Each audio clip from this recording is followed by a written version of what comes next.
Friends, இன்றைக்கி என்ன பழமொழினா தாய் சொல்லை தட்டாதே. இந்த பழமொழிக்கு ஒரு சின்ன கதை பார்த்துட்டு வந்துடலாம். ஒரு கிராமத்தில் ஒரு சின்ன செடின்னு நினச்சி ஒரு அம்மா அவங்க வீட்டு முன்னாடி ஒரு செடிக்கு தண்ணீர் ஊற்றி வளர்க்குறாங்க.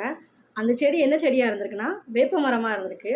அதனுடைய பலன் தண்ணி ஊற்றி வளர்த்துறதுக்கான நன்றி கடனாக என்ன செஞ்சிச்சுன்னா மிகப்பெரிய வேப்ப மரமாக வளர்ந்து அவங்களுக்கு நிழலையும் குளிர்ச்சியும் கொடுத்துருக்கு.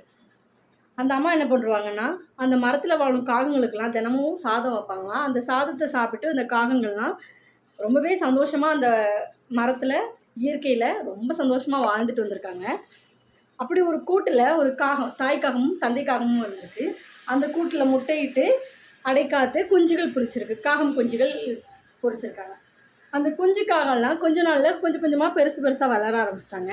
அப்போது அந்த காகம் சொல்லியிருக்குது, தாய் காகம் சொல்லியிருக்குது, குஞ்சுங்களா உங்களுக்கு இன்னும் பறக்கிற சக்தி வரலை, அதுக்கு இன்னும் நாளாகும், இன்னும் சக்தி வேணும் உங்களுக்கு, அது வரைக்கும் அம்மா சொல்கிற வரைக்கும் நீங்கள் பறக்காதீங்கன்னு சொல்லியிருக்கு குஞ்சு காகங்கிட்ட.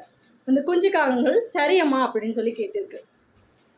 இப்படி நடந்துட்டு இருக்கும்போது தாய்க்காக வெளியே செல்லும் போது இறைக்காக குஞ்சுங்களுக்கு இறை தேடி செல்லும் போது இந்த குஞ்சு காகங்கள்லாம் என்ன செஞ்சுருக்கு, மரக்கிளைகளிலிருந்து வானத்தில் பறக்கிற பறவைங்களெல்லாம் பார்த்து ஆசை வந்துருச்சு, நம்மளும் இந்த மாதிரி பறக்கணும் அப்படின்னு சொல்லிட்டு. இப்போ என்ன பண்ணியிருக்குன்னா கிளைகளை தாவி தாவி தாவி தாவி பறக்க ட்ரை பண்ணியிருக்கு. ட்ரை பண்ணும்போது கீழே விழுந்து அடிபட்டுருச்சு. அப்போது அம்மாக்காகத்தை கான்னு கூப்பிட ஆரம்பிச்சிச்சு இந்த குஞ்சு காகம்.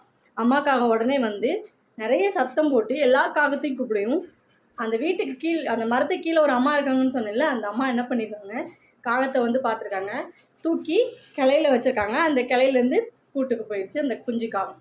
அப்போ மறுநாள் அம்மா சொல்கிறாங்க, குழந்தைங்களா இன்னும் உங்களுக்கு பறக்கிற சக்தி வரல, கொஞ்சம் நாளாகும், வெயிட் பண்ணுங்க அப்படின்னு சொல்லியிருக்கு. அப்போ அந்த குஞ்சு காகங்கள்லாம் சரின்னு சொல்லி கேட்டிருக்கு.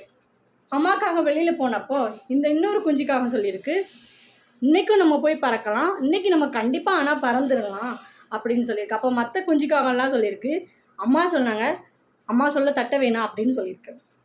ஆனால் இந்த ஒரு குஞ்சுக்காக மட்டும் கேட்கவே மாட்டேன்னு செஞ்சுருக்கு. மறுபடியும் கிளையில் தாவி தாவி பறக்கிறதுக்கு ட்ரை பண்ணியிருக்கு.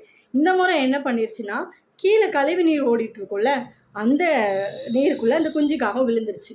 காக்கான்னு எவ்வளவோ கத்தியும் அந்த குஞ்சினுடைய ரெக்கெல்லாம் ஈரமாயிடுச்சு.